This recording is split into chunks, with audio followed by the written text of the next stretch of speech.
Флея деген сорт екен достар. Жаңадан түйіп баштаптыр, қарасаңыздар.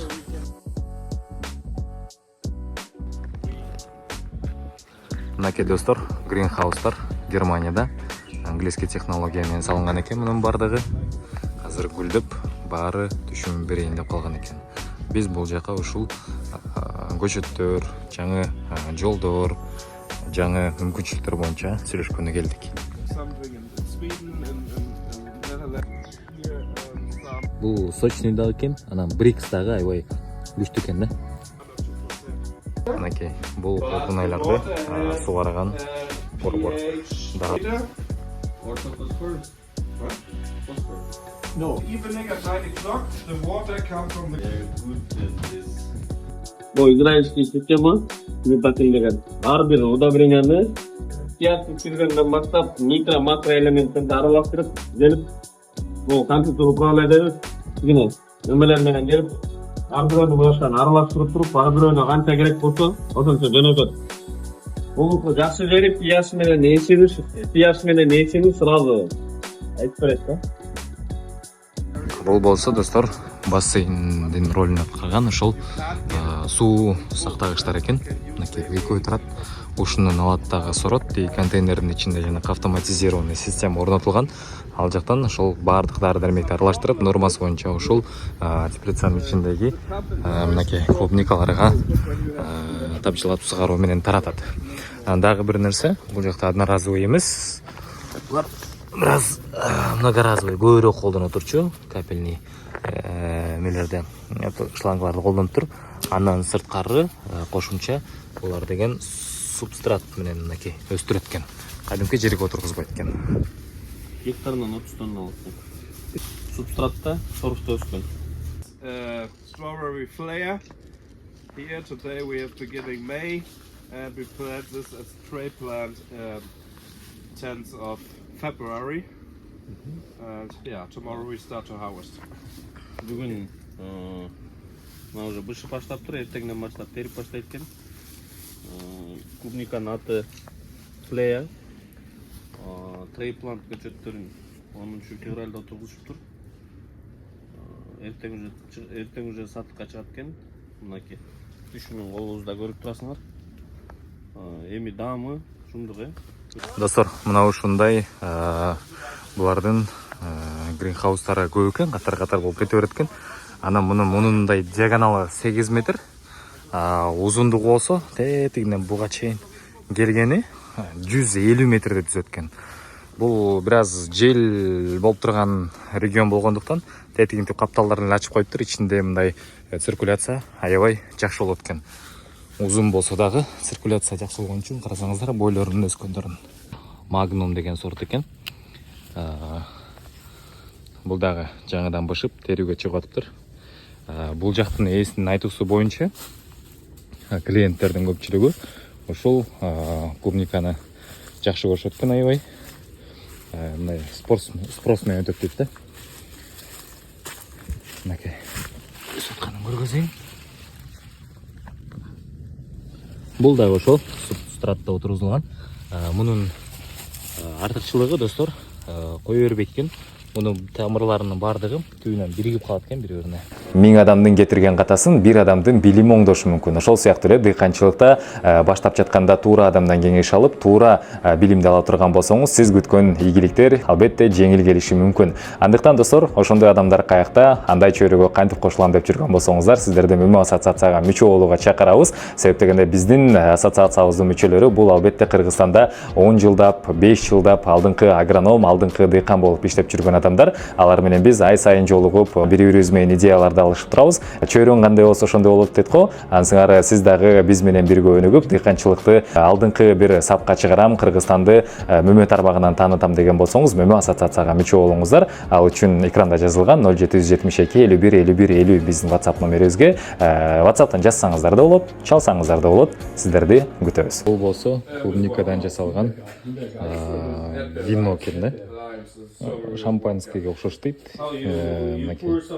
Клубниканын даамы менен 10% дейт, 750 миллиграмм. Карасаңыздар, блок кылып чыгарышат экен өздөрү.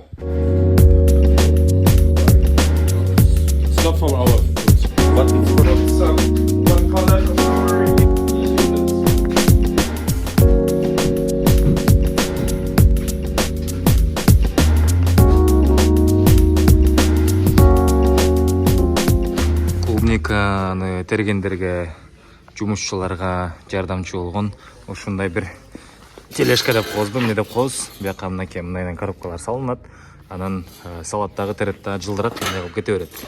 Ушундай жасатып алсаңыздар болчу да экен. Аябай деле бир чоң жумушту талап кылбайт экен. Мынакей жеңил болот да. Салды, кетти, койду, салды, койду, жеңил.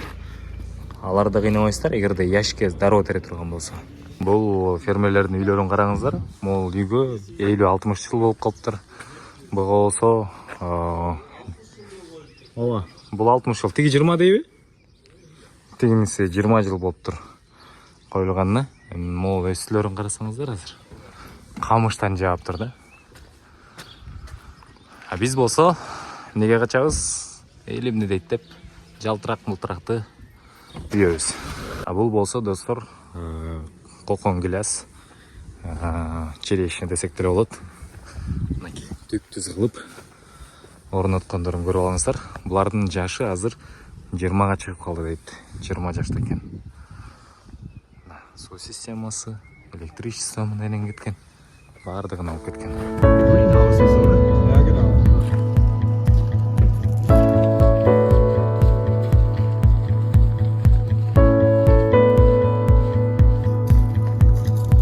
Жөн эле дыйканчылык кыла бербей, мына ошол өзү жашаган аймакты дагы гүлдөтүп, ушундай бир парктарды салып, анан иш кылган деп билишибиз керек экен биз дагы. Болбосо биз жайында талага барып капкор болуп күйүп калабыз, чынбы?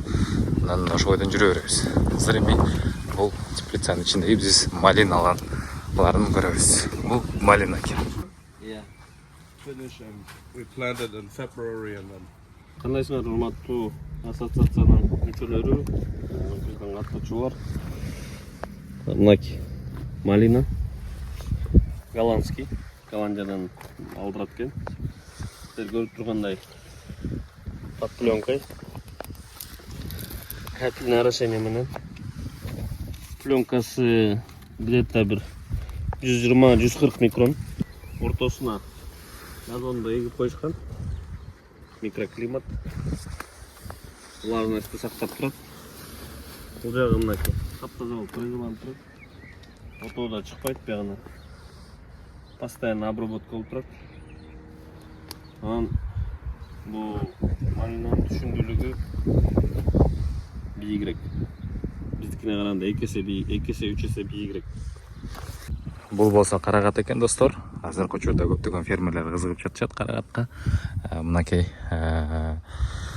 капельныйды өткөрүптүр дагы түбүнө ушундай салфан таштап салган экен. Ото чыкпаш үчүн, ото бар болбош үчүн, бирок четтерин мына ушинтип тазалап турат экен. Бирок ортосун карасаңыздар газон.